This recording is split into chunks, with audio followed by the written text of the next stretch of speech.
This mind, right? Our mindset right now in this market is so momentous, and it's up to us to really kind of just pay attention and not let all of the craziness that's happening out there affect our businesses, our families, our health, etc. So I'm just a firm believer in mindset. And when Dave asked me to do this, I'm like, what am I going to talk about? Got it. And this is something I'm really just pouring into right now for myself, for my team, for my business. And I thought it'd just be great to bring one of the best people I know in the mindset space, Rene Rodriguez. So Rene, many of you probably know him. For the last 20 years, Rene has researched and applied behavioral neuroscience as a dynamic keynote speaker, leadership advisor, world-class sales expert, and renowned speaker coach. He believes that we are only scratching the surface of what is really possible, and that every profession can benefit from fully engaging human mind and brain. His company has trained more than 100,000 people, and I am one of those people, in applying behavioral psychology and neuro leadership methodologies to solve some of the toughest challenges in leadership, sales, and change. Welcome, Rene Rodriguez. I'm just going to bring you everywhere, Kelly. You can just do my intro. It'll be my hype person everywhere. Thank you. It's always so good. I'll be a groupie for you. No, I think we're all groupies of Kelly Zitlow, and let's just be honest here. Oh, please. We're just pretending we're not. Well, Rene, thank you so much. I know I told you I had this idea at like 2:30 in the morning when Dave asked me to do this, and he's like, you can interview anybody, you can talk about anything. And I really thought about it, and I was like, you know, what's important, what's relevant, and then who would I interview? And it came to me about 2:30 in the morning. I woke up, I was like, wrote it down on my nightstand, and then I texted you at like 6 the next morning. So thank you so much for taking time to just empower us and pour into us and tell us what we need to know about mindset. You ready to get started? I'm ready. Let's do it. Okay, cool. So now that the market has shifted, the real estate market, how important is mindset over us in this profession? So real estate agents, loan officers, really anybody in the real estate services. Well, I think the first thing we have to recognize is that we're talking about mindset all the time. And when we talk about any topic over and over and over again, we develop a callus to it. It becomes cliche. And I firmly believe that the answers to life are found in cliches. And because the first time we hear them, it wasn't a cliche, it was something that was profound. And it was so profound that we started using it over and over and over again. And unfortunately, the way we're built, familiarity breeds contempt of ideas as well. And so how important is mindset? It's everything. Because your mindset determines your reality, and your reality determines your behavior and how you behave within it. And we've all seen the situation where we walk into any meeting, a networking thing, and one person walks out and says, that was fantastic. There's so many opportunities everywhere. And the other person walks out and said, we're doomed. I don't know what we're going to do, but this is all over. Yes. Which one's true? And there's one thing, yeah, exactly. They're both true. Well, the one that's true is the one that we believe. Yeah. Right? And then I always look at it and say, well, what determines the one that I believe? It's the one that I trust. And so then I go, okay, so how do I become the trusted source of what's actually happening? And I think that's what we're here to talk about, but begins internally first. What do you believe about the market? And I think that'll be a fun discussion of saying, how do we see markets like this versus how other people are trying to formulate it? Right. Yeah, absolutely. So what I personally see is, I've been lending for 26 years and we've been through many market cycles, and this is just another market cycle. I think for all of us in real estate and lending, the last 2 years have probably been the biggest, most chaotic time in our careers. And if you're just getting into the business and that's what you came into, it was like, whoa, right? So now it's a shift. It's time for us to take a step back, focus on what we need to do in our business today, because what our business needed 2 years ago or a year ago, or even 6 months ago was completely different than what it needs today and what our sphere needs today. So let's kind of walk through that. That's my perspective, but give me your 2 cents. Well, I think first and foremost, let's get clear on what's happening in the market. We're not in a downtime, we're in a normal time. And so before was an abnormal time. We were in la la land. Money was everywhere. Interest rates were on the floor. You could trip over and start getting loans. It reminded me of 2002 and 3 in terms of that, when it was just that simple. We would fax out fax machines, 50, 60 applications, come back the next day. We wouldn't think about them, had no way of following up. We'd come back the next day and there'd be like 30 or 40 of them filled out. And people that we were like, oh, wow, 16 people went online and just filled something out. Cool, let's close these deals. Right. There was no real value creation. And what happens when business becomes that easy, we all enter, me included, a consoling illusion that we've actually created and uncovered value. No, we were just in a very opportunistic time, and you should take advantage of that as well. But it's like losing weight when you're young. It's super easy. But as you get older, you actually have to look at caloric deficit. Well, the same way, anybody can make money in a great market. Well, what about when interest rates are more competitive? A little bit more equal, a little bit higher, a little bit higher. Well, now we got to get into true value creation. And that's what I think you mean by getting back to the basics. And the basics are, well, I'm asking for this, and I better generate value that is incremental to what I'm asking for. I better communicate an actual need. I will better be able to stand out from other people doing and saying the same thing. And so how do I do that? And that's what we mean by getting back to basics. Basics. This isn't advanced, by the way. Basics.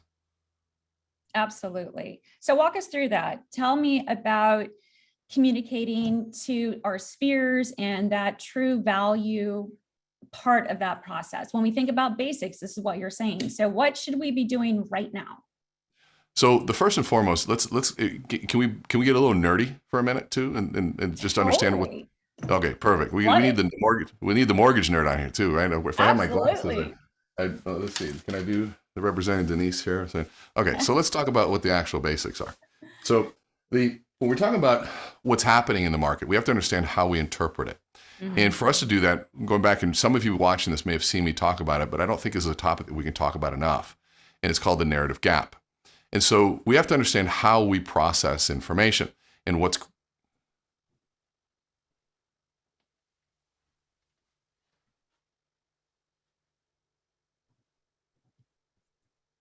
very similar to what just happened right there. And so now I'm sure Robert just sort of freaked out there for a minute. Maybe some of you that are watching saying, what happened? Those of you who've seen me do this before are going, he's doing it again, but I might've got you for a second there. So what happened?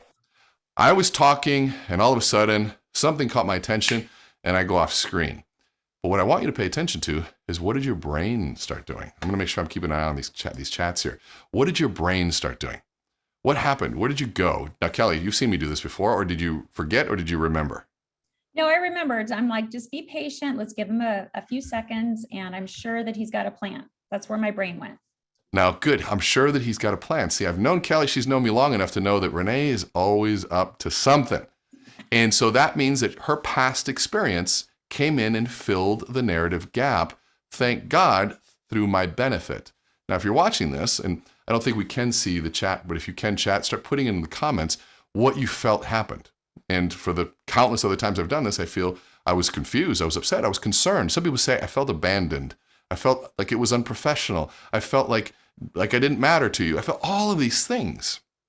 See, what happens in a situation like that is that we're living this sort of narrative journey through things, right?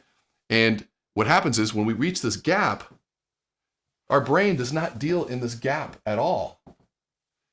And it goes and immediately fills the gap. The question is, what does it fill it with? Mm-hmm. Well, it fills it with an assumption. But the bigger question is, well, what kind of assumption does it make? What's the source of that assumption? And that's where things get really interesting. Well, let's take a look at this. Go to a meeting and the CEO doesn't show up. One person says, oh, they didn't show up?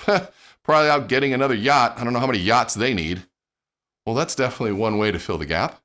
Yeah. The other person says, no, hold on a second. If John's not here, I know how much he values his team. Something must be wrong. Let me check on him. Same scenario, two completely different narratives. Now, what fascinates me is, why did this person say the yacht, and why did this person say, I wonder if he's okay? Because that determines how they both constructed reality. Why does somebody say this is a great market? And why does somebody say this market is horrible? Well, those are two different ways to construct reality. Well, what are the constructs? The past beliefs that they have built on the narratives that they choose. And so I look at right now, when you say mindset over the market, it's about what narrative are you choosing? So the one that I always give is this. You ask me what I think about the market, and I'll tell you the same thing. If right now it would begin to rain, we're all in a room, it begins to rain. Who's getting wet? All of us. But now Kelly and John and so on and so forth, they have umbrellas, pull out the umbrellas, they're going, oh man, I just love it when it rains like this, the sound of the raindrops hitting the hitting my umbrella and just, oh, look at this lightning in the background and the cloud formations. I'm sitting here in a new suit. I just got out of the cleaners. My hair is getting wet when I had hair. And all that stuff's happening. And I'm pissed and I'm drenched. And I don't like this experience. Well, you guys are sitting there happy. Well, you're happy because you were prepared for something. Same is true if the lights went out. Who would it get dark for? It would get dark for everyone. Right. Now, for me, I love it when the lights go out because what it does is it reveals who is prepared and who is not. See, when the lights are on and customers are buying, you can't tell who has the right operations, who has the best technology, because no matter what you do, you're going to make sales. But as soon as the light goes out, I'm looking for who has the flashlights. Who are the ones that are prepared with the tools to be able to navigate the darkness? And guess what? If it's dark and you put a flashlight on, you can see. Right. And for those that can't, they're in trouble. And so for how do we communicate into a marketplace? It's symbols of hope. Because right now, there's two organizations that understand the power of controlling the narrative source. And that's the media and politics. And they go based on what the most powerful motivator is, which is negativity. Absolutely. Tapping into what we call negativity bias. Negativity bias is something that is a survival mechanism. If we back in the caveman days and we get out of our cave, we wouldn't get up and stretch. Oh, look at how beautiful it is out here. Oh man, smell of fresh. No, we'd get up and we'd go, my kids are still here. Okay, wife. Right. Okay. And they'd sneak out, listen for any animals, any little twig crack in the wood, they'd look at it. Anything that was different, they'd see it. They're constantly looking for the negative. Does that mean they're negative people? No, they're managing risk. And that is ingrained in us because the better you are at that, the longer you survive. And guess what? That never went away. And the media says, well, if we can scare people, politics, we can scare people, we're going to capture attention, which is the most important thing because the attention creates reality. So that's their nerdy. I'm so glad you said that because I think there's so much to unpack there.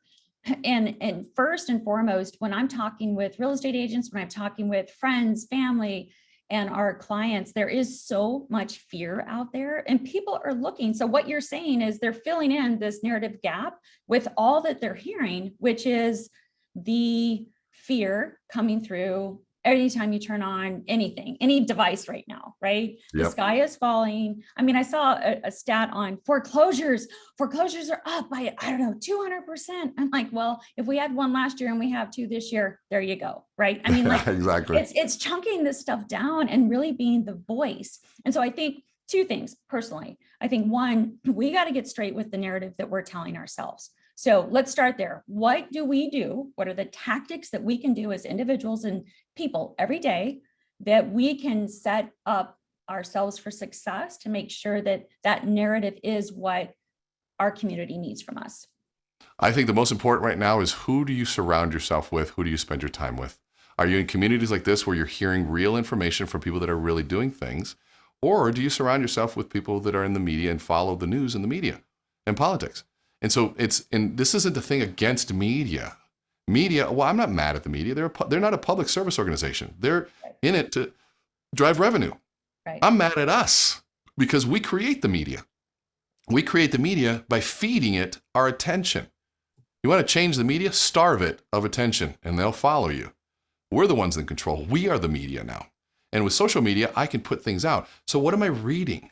Mm-hmm. Am I conscious? Because the negativity bias only happens when we are not conscious of it.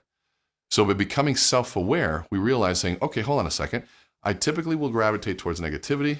Let me stop doing that. Right. And I catch myself, hey, stop doing it. And if I've got people around me that are going to be like, dude, Rene, get your head out of your ass. Stop it. Yeah. You know what? You're right. And you got people that'll catch it. That just right there, what you said though, just like that intentional thought about how we're perceiving and how we're reacting to information, that's, I believe, what we can control. That it all starts right there. So if you're telling me something negative or I'm reading something and I'm like, oh my gosh, we got to stop right there on the, oh my gosh, and that fear and that stress that comes and tell ourselves a different story, find information that can answer, that can bring calm to the storm and that type of scenario. And I'm doing that like every day, proactively setting it in my calendar so I can make sure what I'm putting in this brain is set up for me to have success and for those around me to have success. I love that. I love it. You're saying intentional. And when you realize how much control we actually have, you start realizing that how much we can control. And if you're surrounded by people that are going to hold you to that, or versus you're surrounded by people that say, well, the market, they go, I know, are you seeing gas prices? Yeah, even milk is this way. And then somebody gets in, they start one-upping how negative shit is. And all of a sudden you start saying, well, you know what, I'm trying to do this. Well, oh yeah, have you tried paying for college tuition nowadays? And it's like this whole, who can be more negative? It's the old thing is, well, my back hurts. Yeah, well, my back hurts too. Well, I've got a ruptured L4, L5. Well, I've got L4, L5 and a cervical disc issue.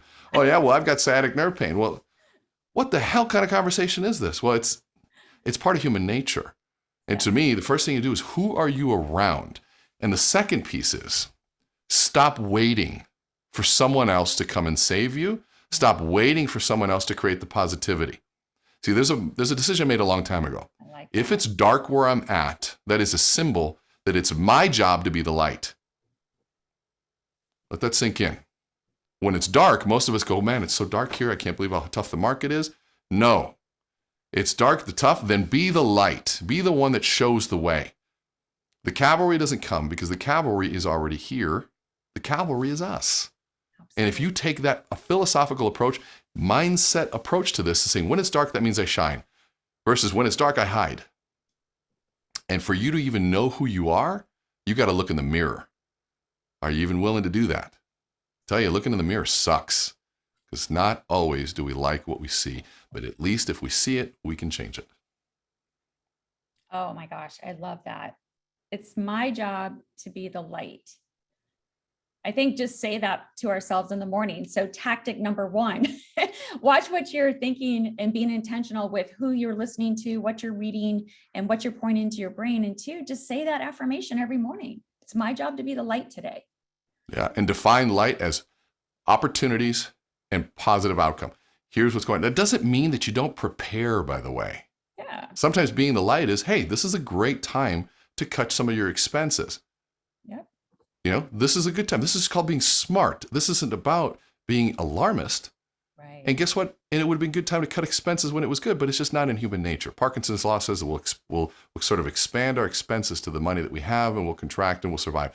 But that's, again, when you're smart about it and you're a little bit more intentional, you can bypass some of those things.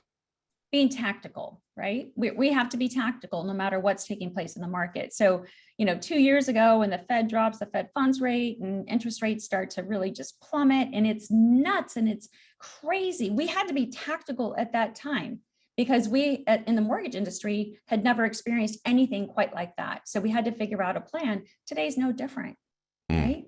So now we have to be tactical with a plan, but so much, I think, because now the fear is there. But if we think about it, I mean, everybody in the mortgage industry or real estate, let's think back to like March 2020, when the Fed drops the Fed funds rate, COVID is announced, we have to go home. All of this fear was there. It's just that because the faucet turned on, we were so busy, we didn't even have a chance to think about it. We just had to go into do mode, fix it mode, tactical mode. Now the faucet's turned down a little bit, and now we have to go into that same mode. It's just a different type of market. Well, and I think people are, and when the faucet turns down a little bit, people stop collecting the water and start talking about how the faucet isn't doing it anymore. I'm like, well, keep your cup there, still filled. Right. Keep talking about how horrible the market is while I fill my cup. Yeah. Right? I just might have to hold it a little longer. That's it. Yeah. It's still water there. There's still stuff. And the other analogy I like to give people is you got to decide, what are your rules of your life? I learned at 18 years old, run when everyone else is walking. Just a simple rule. And here's what we can tell. We've been in a race for the last 3 years. And everybody's been running this race to collect business.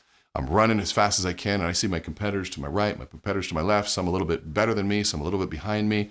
And do you know how hard it is to gain market share and even just to beat somebody when they're all running fast? It's hard because you got to run their speed and then more. And most people are pretty much the same speed. But what if you're in this race and your competition stopped running? A couple things. One, human nature says you should stop running too. Negativity bias. Maybe there's something I'm not knowing. We don't like the unknown. But now you're smarter. If you can predict, hey, a little fear in the market, people stop running, I get excited now because my competition stops running. I run faster. Because they stopped running, I can create a distance between me and them. And when I create that distance between me and them, And 3 months from now, when they say, well, I better start running again, I guess this isn't going away. Yeah. The distance I've created is unfixable. There's no way that they can change this. There's no way they can even begin to catch up to what it is that I've been doing. And at that point, when all of that starts taking over and they start running again, I have created so much space that they could stay up all night, run all week, and nothing will fix it. Absolutely. And so we get back to that that true value creation, right? That's how we separate ourselves, especially right now. So we got to keep one, running the race, but Yes. two, think about that value that we're bringing to, again, our business partners, our clients, our teams, ourselves, our families. Like, what are that true value kind of creation that you're talking about? Walk us through that. Well, so value to me, and so what does it mean to keep running? Communicate more, market more, meet with more people, be the one that posts positive opportunities, get better at product knowledge so that you can pinpoint opportunities and creative techniques to say, you know what, if you do this, then you can do this. And even something as horrifically cliche as, marry the house, date the rate, it's horrifically cliche. Because it went out once and then everybody started saying it. Right. It doesn't diminish the idea behind it, which is fall in love with the home and the memories that come from it. And the rate is a short-term relationship that is something you should use and abuse. Meaning, use it for what you need, and when it gets better, dump it and get a better one. And guess what? As loan officers, you can tell them, I get paid to tell you when there's a better one. Promise you that. And so that concept and that idea, learn to tell stories. And I think you and I had this conversation when we met last, where I said, they'd say, well, how do you deal with this, the fact that people are saying, well, interest rates used to be 3%, the payment's going to be $150 more. Well, it's compared to what? And so I say, you know what? They say that question, and play along with me, Kelly. I said, they'll say, well, it's going to be $150 more. I said, well, Kelly, you live in a house right now, correct? Yes. What's one of your favorite memories that you remember about being in your home where everything was clicking, all hitting on all cylinders, and everything was just, it was like, this was perfect. What's one of those memories for you? I think it's just mealtime. I get so much joy out of feeding my family. It's kind of crazy, but literally that just brings me so much joy when we sit down together and I've made a home cooked meal. Can you think of one specific one that stands out from the rest? Like a holiday or? Yes, of course. Holidays are big in our family. So absolutely. So tell me one. I want to hear a story of one. So Christmas morning, we get up. No, I don't want to hear general Christmas morning. There was this one Christmas morning. Think about a real one Christmas morning where we were all gathered. So me, Dan, the boys, my extended family, and it was our last Christmas with my mom. And this is funny, but she was getting her quiche out of the truck to bring it in, and it fell and it shattered everywhere. And she made like the best quiche ever. And we never got to experience that last quiche. So that is in my head, that was 2019, but we went on and we just had such a beautiful meal and we giggled about the quiche, and it was magic. It was simple. I love that. See, so Kelly, I don't have a memory like that. So I'd like to buy that memory from you. Would you sell that memory to me? Absolutely. You would sell it to me? It cost you $150 more a month though. Well, but would you sell that memory to me though? Never. Never. Well, okay. $10,000. Nope. $50,000. Nope. $100,000. Nope. And so clearly it's one of those priceless moments, correct? Absolutely, yes. And so I'm guessing that you've had more of those in the home that you're in right now. Is that true? Oh, yeah, yes. And the home that you're looking at right now, from what I remember in our conversations, you has the kitchen that you can actually entertain and the kids can be on the couch at the same time. So now that you're cooking for them, you're not away from them. It says you have the backyard where they can run around and you can put that playground that you've always wanted to put in there. And it has that closet. You told me that you feel like $1 million in that because you can see your clothes and you can choose them and your stress level goes down. And you and I both know that going into the workday with a little bit of less stress, feeling like $1 million has a massive impact on the business. So, if those things are not true, I'd say stay in the home you're in. But if what you're telling me is true, this new home is going to have incremental priceless memories. And I'm going to tell you this because I care about you, Kelly. Your eye is off the ball. You're willing to give up priceless memories over $150. I wish I could have bought Bitcoin when it was in the pennies. I wish I would have invested in Apple when they first came out. or Tesla when it first came out, but I didn't. Now, that does not preclude me from it still investing in those companies and making a fortune from them. And the same is true from your home. Financially, it makes sense, but also from a memory standpoint, it's why we do it. The days of 3% interest rates are gone. It's like me, well, if I would have bought Tesla, I will only buy then. You can't. You got to buy it now as is, and there's going to be a growth, and that's kind of where we are now. And so if what I said is true, let's keep our eye on the ball. So that right there is a narrative conversation to get people away from the media and this false comparison of what interest rates used to be Yes. to what it is now.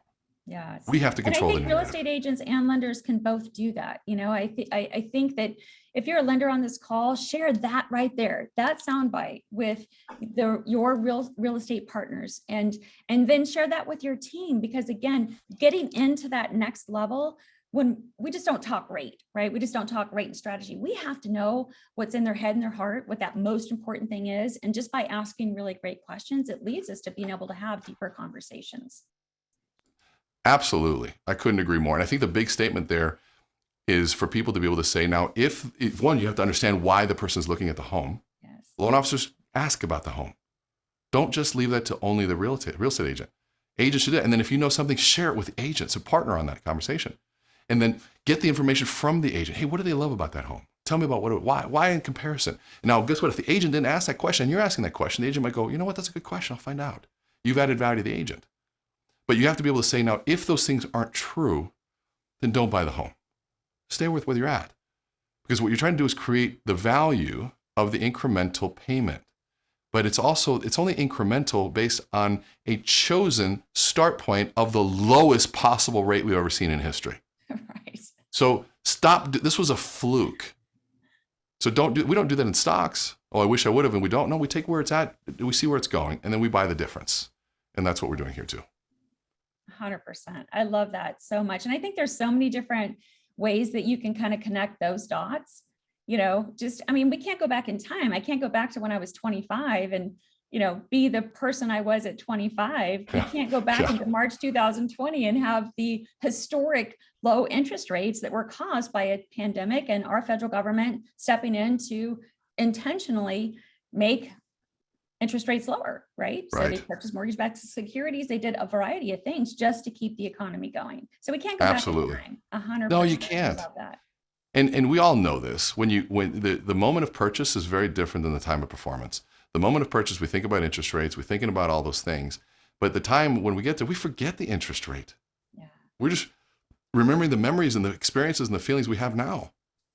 And that's what we're doing. Most people will not regret buying the home that they want.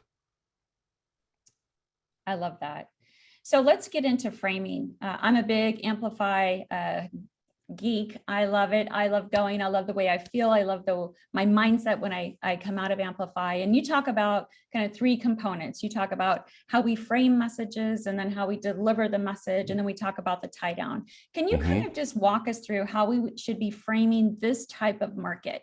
So when we're a dinner party, or we're sitting down with a client or a business partner, help us walk through the framing part of the conversation. Well, I think I just gave you 6 of them, right? We began with starts raining and people are wearing a raincoat. The lights go out and we've got a flashlight. We're running a race and your competitor stopped running.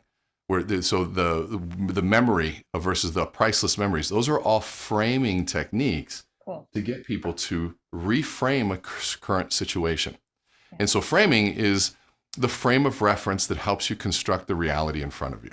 And so if I'm framing what's in front of me, like I say, used car salesman, people say sleazy and dishonest and all sorts of negative things. Well, they only say that because of a past experience. Right. Now, some people will say they're amazing. My father was a used car salesman. So it's all about the past. And so we got to look at what past frames of references are we using to construct reality we have now, and then learn to listen to how people describe things. I interview, without anybody knowing, every single leader and loan officer and real estate agent I come across. I say, so what do you think about the market right now? Yeah. And what I'm doing, their answer tells me their frames of reference. It also tells me how they're behaving in the market. And my gosh. Stop. That was so good. Say that again. So I am silently interviewing everybody that I meet. I say, how do you feel about the market right now? And I leave it very open.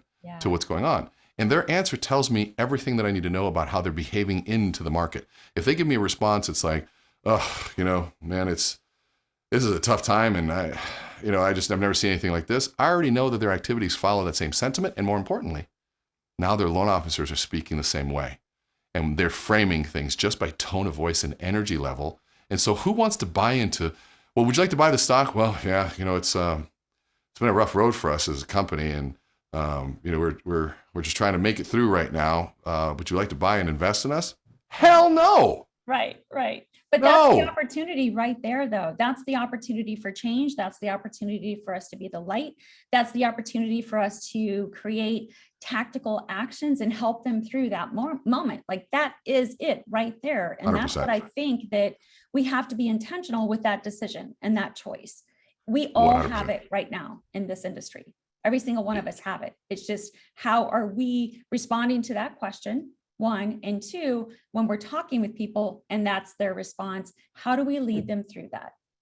So I'll back to you. So because I asked you the same thing and I loved your response. You've seen a few of these markets. Yeah. How do you feel about the market today, Kelly? I think it's honestly, a great time to honestly. buy. But honestly, what did you think? Why? Why? Because the last 2 years, buyers have been edged out unless they were able to remove all contingencies, unless they were able to compete with cash. I mean, it was awful. We had so many buyers that were pre-qualified that just lost out. So now there's more inventory, and now the market is changing to the point that now buyers have a chance. They have a chance to find that home so they can create memories, right? So that's the perspective. That's my perspective, and that's how I'm seeing it. But that's not in reality what people are thinking. They're thinking, oh my gosh, it's 2008 again. Oh my gosh, the market's going to crash. Oh my gosh, all this kind of stuff. So it's up to us to help them through that and provide the stats, the statistics, what we know, our experience, and change that narrative. Mm-hmm. Well, they only believe that because they believe somebody else. And so then the question is how do you become, this is why you have a YouTube channel that creates you as a source that's credible, right? Because you say, okay, so what narrative? I believe X because of a narrative or a frame of reference that I chose. Well, what made me choose that? Well, I believe them. Well, why did I believe them? Because I trust them. And then I go, okay, how do I become the trusted source for the narrative gaps? And that comes through personal branding, that comes through video creation, that comes through your knowledge and expertise, your ability to get referrals, time and service, and how many people you've been helping, and how much you communicate into the marketplace. And then it's delivery. You can have all those things and deliver poorly. Right. But all of that stuff coming together with a strong, powerful delivery that you really, really have the conviction over, constantly over communicating this. So people see me in all different, Rene, I'm seeing you everywhere. Yeah, because I believe all of this stuff. Yes. And I want to make sure it gets out to everybody. This is the opportunity for all of us to set that light. But when you say, well, I think right now is a great time to buy, and let me tell you exactly why. Yeah. Well, interested to this. Exactly. And you say it with a smile. We should train a lot of our clients are getting ready for Squawk Box or Cheddar or CNBC and tell them the media there isn't there as a helper to your business message. They're there to get some dirt. And so be ready for the curveball questions. And we would brainstorm, if I would try to make you look bad, what question might I ask you? And let's just say it was one question around, the need for better quality in the manufacturing process. And we would train those two at once. So, well, what do you have to say with, all of the defects in quality and the things that are going on? And if you watch the person's respond, they're going, and the answer is already done. Our clients, they say, what do you think about the defects and all the challenges we're having for quality? And they're starting to smile. They say, you know what? You're asking the exact question. In fact, I'm so glad you did, because the market needs to understand that quality and everybody in this space needs to say quality is number one. And that's the reason that we've engaged in our quality initiatives for 2023. And the things that we're doing at this is going to set this industry apart regardless of the product line. We're going to be across the board. And so I am so glad you're bringing attention to something so important. And all of a sudden they're like, now the reporter can't turn that one around because now they seem like an asshole. And so it's there, but it's also the narrative of what's going on. We're responding with our bodies, our tone, our knowledge, all of it. Start to master it. Yeah, absolutely. I love that. Talk to me about stress. How do we manage it? Well, I think the first thing you have to do is understand it. Stress is a physical response. It's designed to keep you alive.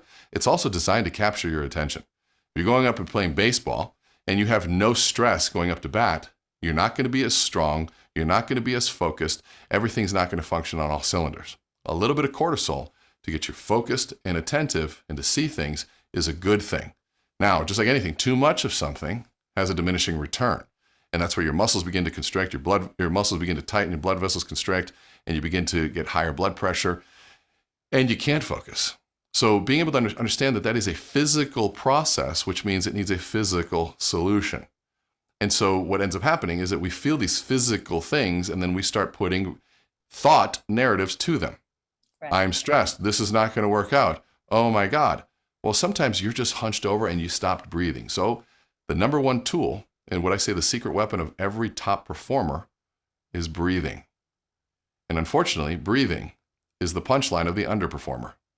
You watch Kobe Bryant, LeBron James, the best golfers in the world, people that are looking at somebody, staring at thousands of faces, or looking at, a sprinter, Usain Bolt, about to run the fastest any humans ever run. And they're just breathing.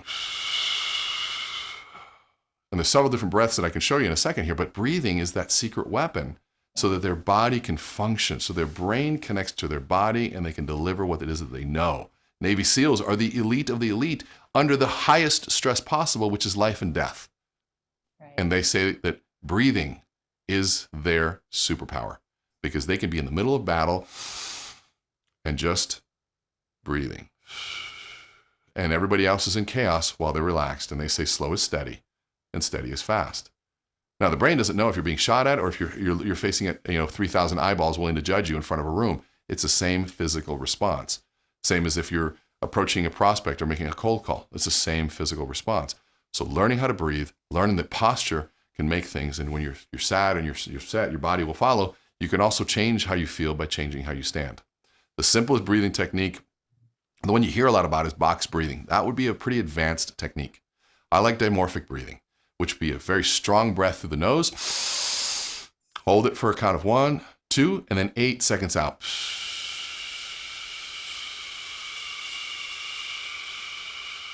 Now I make that noise as a feedback loop to be able to count. You don't want to go, that is hyperventilation. If you breathe out, you don't want that. You don't want that. You breathe out faster than you breathe in. That's the equation for hyperventilation. So big, deep breath in. You can even get into the maximum way of doing it is 2 deep breaths. And then you feel this coolness go through your whole body. But it's immediately the fastest way to trigger your parasympathetic nervous system. The other is a sympathetic nervous system, which we don't want. So breathing is the solution to stress. I love that. And stress is caused, it's a physical response to probably, I might add, what is going on in our brains, right? The mindset, which is why we're here today. So if you're 100%. Feeling stressed, one, breathe it through, pause. I'm a big pauser these days. I wasn't a pauser 30 years ago, but I pause now. I'm like, oh, what am I feeling? Is that appropriate for the situation? Why am I feeling that? I'm just really trying to breathe through and think through the reaction. Yeah. And then, finally, it all comes back to who are we surrounding ourselves? What are we reading? What are we listening to? And what is our choice in this time? And it's not just this time, it's like any time. Guess what? Yes. This moment is going to be gone in about 30 seconds, right? And then the market's going to change. It's going to look different a week from now, a month from now, a year from now. And all of what we're talking about right now is going to be relevant because it all comes back to who we are and our choice to be and act and grow. And I'm big on just the personal growth thing, right? Absolutely. Which is why I follow you, which is why I'm reading your book. And yes. Which is why I invest in listening to people that are experts on this type of thing. And with that, guys, your sphere, you're the expert on real estate. You're the expert on mortgage lending. And people are needing to hear your opinion and your thoughts and your strategies and your take. So I would ask you, what are you doing today to make sure that you're touching your sphere, your business partners, those that might be fearful? And what are you saying? I love that. Yeah, I have nothing to add to that because I agree 100%. Watch who you're around, look at what you're saying, control that. And if you just change who you listen to and who you hang around, it changes everything because you'll start seeing things you didn't see before. Absolutely. There's So Renee, massive who are you opportunity. listening to? Tell us, who are you listening to? Who are you following? Who's inspiring you? Who are you learning from today? So many different people right now. Dr.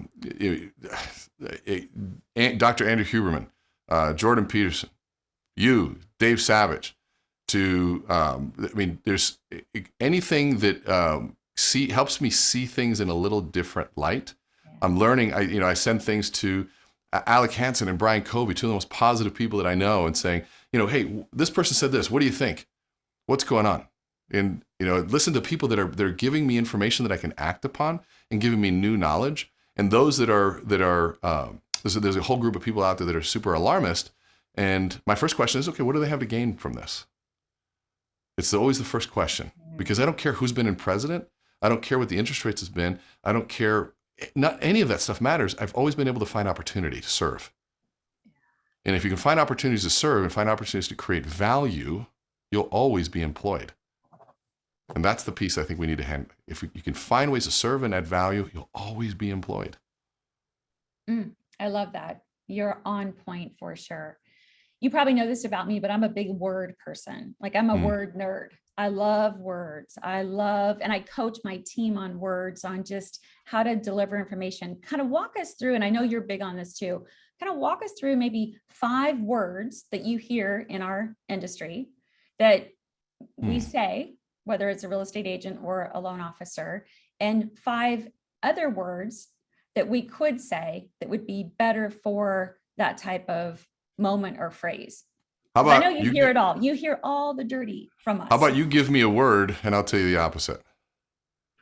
Okay, so the word would be, I'm concerned. I'm concerned. I'm excited to find a way through this.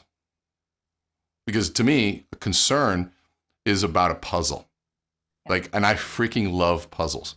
And if I can figure out this puzzle while everybody else is worried about being concerned and not doing anything, I have added value. So I'm excited. I'm finally turned on again because, hey, there's new things that are happening. Somebody else has figured this out. I want to be the one to figure it out too. Yeah, that's great. Okay. Real estate crash. Crash is the word. Well, one is it's not happening based on the data, right? So this is a real estate confusion time right now. And people are alarmist. And so people are, the only thing that if they know anything what a crash means, then run from them. Because anybody that knows anything about what's going on isn't going to speak that kind of language. And anybody who's using the word crash is also an alarmist looking for attention in some way, shape, or form. So let's be smarter than that. And so it's not a real estate crash. There's a real estate opportunity right now. Yeah. I love that. Bubble. A bubble. So somebody says it's a real estate bubble. The first thing, if somebody were to say that, it's the first indication that they don't really know what's happening. And the first thing I can't do is attack that. And what I would ask them to say is, well, how would you define a bubble? Is it inflated values? I said, well, how can you have a bubble and a shortage at the same time? Right. Explain that one to me. Yeah. The truth is, you can't. And so I know that it's a scary time for you, but that does not equate to bubble or crash. There's certain things I'm scared of diving off the deep end. I'm scared of heights, but that doesn't mean that I'm going to die. And so my fear isn't equal to truth. And so let's challenge some of those things. And here's the best part. The most successful people in history made their wealth in times like this because they saw things that others didn't. Yeah. So I don't know what kind of person you want to be, but I kind of like that other equation better. I love that. Okay. The number 1 worst word in the dictionary, can't. I can't. My wife's family does not allow that word to be in there. Can't or try. Those are the 2 things that we're not allowed. I can't. Well, I think that immediately becomes a self-limiting behavior. When we say we can't, we stop immediately getting even out of the game, right? Well, I can't buy a home. No, maybe you just aren't able to at the moment. The word yet is a lot more powerful than can't. If we add the word yet, that opens the door to all the things that have to happen. One of my favorite questions is to say, what do you need to see from me to be able to achieve X, or for you to want to do X? What do you need to see from me for you to at least give me a shot on one deal? What do you need to see from me for you to bank me and to fund my loan? Well, we need to see all these things. Well, who has that information? And let me find it. But the word yet versus can't, I think, is the powerful combination. I love that. Okay, last word out of my 5. I think that was 4. All right, no. No. Request for more information. So somebody says no. If, let's assume a couple things. One, in certain situations, no is no, right? Let's make sure that we respect that. But if I know in my heart and my soul that what I'm communicating is a good thing, and I don't feel like I've communicated it well, that means that they're saying no to what you've offered so far. And most of us don't offer much value and ask for something. We say, well, would you like to buy? Well, buy what? In context of what? In solving what problem? In the exchange of what revenue and ROI? And if I haven't created any of the exchange or the comparison, well, they're saying no to the proposition that I've given them. And so I have to be able to take a look at the word no from a bigger context and be able to have self-awareness to say, well, if I presented the full value of everything and I've really truly listened to their needs, I should know the word no before they even say it because I have integrity. But if I know their situation and I know that they need to do this and they still say no, then I usually will ask the question. I said, look, I've outlined how this is going to be an opportunity for you. You've told me specifically that you're looking to do X, Y, and Z. And I've shown you how to do it to earn 6 times your investment. So usually when somebody tells me no in that scenario, it's for one of 2 reasons. Either they don't believe the numbers that we came up with from an ROI perspective, or second, you don't believe that I'm the one that can help you do it. And I won't be offended either way. Which of those 2 typically is it? And at that point, if they said, well, I know I believe in the numbers, we haven't worked together yet. Well, hey, I completely understand that. Here's a list of 5 people that I've worked with in the past. Here's some of my testimonials. And why don't we take this small baby step so you can get a feel for what it's like to do business with us. And then you can cut me off, fire me at any time. But I really am confident that I can show you how to achieve this. And so, well, we don't believe the numbers. Wonderful. Let's go back to the numbers. Let's build a model that's a little bit more comfortable for you. And I think there's a program out there that does that. Was it like Mortgage Coach or something like that? Yeah, something like that. Absolutely. Yeah. So I think we all have that access to it. But if you've laid out the value and it's clear that they need to do this and you truly care about your customers and are willing to walk away when it's not right for them and they say no, that means that you haven't communicated fully and you need to ask a few more questions. I love that. So when we think about lending right now, and we know that interest rates are up, I do hear a lot of, well, so-and-so has a lower rate. So even though you were so fantastic and you brought so much value, and you showed me that mortgage coach and everything else, I got to go over here. I know you have great scripting around this because I've heard it, but let's walk through that because this is so pivotal right now. So I want you to articulate the objection clearly for me in one sentence. Lower rate. So a lower rate. So somebody says there's a lower rate. And so have you ever heard of Alan Shepard? No. So Alan Shepard was the first American to enter space. And so imagine it's 1961, May 15th, 1961. He's sitting on top of what they call the Redstone rocket, this huge hunk of metal about to be launched off into space. Now imagine this. You're the first American to be launched off into space, and the world is watching with a bunch of engineers watching this thing they just built saying, you know what, I think it's going to work. And a reporter got a chance to ask Mr. Shepard how he was feeling. They went up to Mr. Shepard, you're about to be launched off into space as the first American. The world is watching, and we want to know what's going through your mind. And his answer will forever go down in history when he said, the fact that every bit of this rocket was built by the lowest bidder. And so when we think about that, there's a reality to a price and a cost of everything. If you were going on vacation right now, and it was a $5,000 vacation, show me a $5,000 vacation and I'll show you how I can get you there for $3,000. That'll save you $2,000, almost 50% of it. But there's a couple things that come with that. It's going to be within a 3-day time period. I can't tell you exactly which day you're going to fly on or which day you're going to land on, but it's going to be within that time period, you said. I don't know the airline or the hotel, but I think it's within, a 5-mile radius of where you want to be. And so, but I don't, it's not inclusive. It doesn't have any of those things, but I know that you can get to it with a walking distance. So would you be willing to put your family at risk to save that $2,000? Or is some level of certainty of being there on time, what you asked for and everything worth it? Well, to me, if you're like me, the $2,000 extra is a no-brainer for that. That's the scenario you run into with the lending process. There's over 200 steps and people that have to agree on this process to get this loan to happen. And you and I both know that good talent And people that know what they're doing cost just a little bit more. Just like you and what you do. You went to school so that you can compete in a marketplace to get paid more because you add more value. That's who we hired. People that dot their I's, cross their T's, because this business is about the details. And the last thing you want to do is save a few bucks on an interest rate only to show up that day on a loan that doesn't close. Now, if this isn't a big deal, and now here's the thing about today, a little caveat. There's 5 people waiting to buy that same home. So if there's any mistake, any change in closing date, you lose the home because the home buyer is going to say, oh, there's a problem, go with the next one. They're not there to serve you. They're there to sell their home to the person that can buy it now. And so that is what we've identified as value to the marketplace. Now, that may not be of value to you. And if that's not of value to you, then there is plenty of people that will do it better. I know tattoo artists that can draw dragons that'll cost you $10,000, but I know my cousin that'll do it for $50. So you tell me which one that's going to be a permanent implant on your body or a permanent financial imprint on your life. Who do you want that in the hands of? The amateur, lowest price bidder, or the professional that has a charge for what they do? That's a choice you have to make. I love that. Rene, I know you have 2 minutes left, so go ahead and just wrap us up. I so appreciate you, first of all. I mean, thank you, thank you, thank you. I know you did this for a favor, and I just appreciate you sharing your knowledge, your mindset, and giving us those tactics and information we need to be better today. No, any chance you give me a chance to talk about what I love and hanging out with you is always great, and I love the mortgage coach community. So this is always a lot of fun. I'll leave you with this.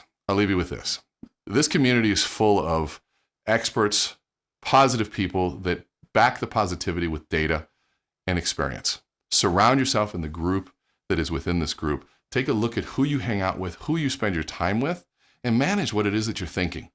Continue to go down the path of becoming an expert at what you do so that you have your own personal knowledge, that you can be that shining light. But sometimes the light isn't about the knowledge. The light is just about a refreshing attitude towards being curious. And here's what I've come to find. If you search for negative shit in the world, you'll find a fair share of negative shit. But if you search for what's good, what's promising, and what's hopeful, you're going to find all that too. You just got to decide who you are. And also you got to ask yourself, who do your realtor partners want to work with? If you're a realtor, who do you want to be? And who are you in the marketplace? Can you find somebody that shares your same common beliefs and your same common values and say, you know what? Let's find people that not only know what they're doing, but create the same customer experience as we do. So my hope for you all is that you take into account who you are, who you want to be in this marketplace, have the self-awareness to be able to look in the mirror and be honest with the answer, and then the discipline to make the changes necessary. Because right now we need guiding lights more than ever. And my hope is that you all decide to shine. Thank you. Thank you. Well, we'll let you go. I know you've got another call you have to hop on. For those of you that are still on the call, just know that I'm here if you want to ask questions in chat. Happy to jump into any of that. Let's give Rene a big woo! Thank you. Please follow me on Instagram. I keep remember to do that. See Rene speak. And oh yes, buy the book. The book would be great too. Buy the book. On Amazon. It's going Audible on August 8th? August 9th. August 9th. Okay. Yep. And it's actually me reading it, so that'll be kind of fun. Oh, that'll be perfect. I love it. Thank you, Kelly. Thanks, love you all. Take care. All right, guys, we have about 4 minutes left. And was that not amazing? I mean, I love just listening to him. And I love this whole kind of concept of just, we get to control what we put in our brains. And I know that's why so many of you are involved in Mortgage Coach, because we do get to surround ourselves with people like that, people that want to lift others up and teach each other things. And I love that so much about this community. And we get to take that to the street on our real estate partners. And now more than ever, I think there's some fantastic tactics that we can use within Mortgage Coach itself, such as the seller buy down, also the open house flyers, and then a seller buy down component to the open house flyer, which is already built into it. So if you guys aren't doing that yet, check it out. We have made that shift and we are absolutely, I mean, open houses are back. So we've got to get that digital finance TCA out to our real estate partners so they can share that with prospects that are coming through those houses and hopefully be able to get quality information to that potential buyer and then engage them in a conversation. So we're loving that. And we are absolutely using the seller buy down tools to be able to show our listing agents, in lieu of reducing that price, what else can happen. So those are some of the tactical things we're doing in Mortgage Coach. But to Dave Savage and this entire community, I mean, gosh, I think I've been in this now, I don't know, a long time. I'm aging myself, but at least 15 years. Thank you so much for all you do and for sharing and being the light in not only your businesses, but within this community itself. So do we have any questions or anything else that we need to talk about today? We're good? All right. Okay, guys. So remember, be the light today. Get out there. If you're not shooting video and you want to figure out how to shoot video, contact me or join our Facebook real estate video influencer group. We're going to teach you some of the tactics. But guys, it's okay to start somewhere, but share your messaging, be the light, and get out in your communities, talk, write, and just communicate what is available today and where those opportunities are, because you and I both know they exist. Thank you guys so much for having me today. And Dave, hopefully this is what you needed for this Tuesday takeover. I'm so glad that you asked me to jump in and do that today. So we'll see Dave again on next Tuesday. But for now, you guys have a fantastic day and we'll talk soon. Bye.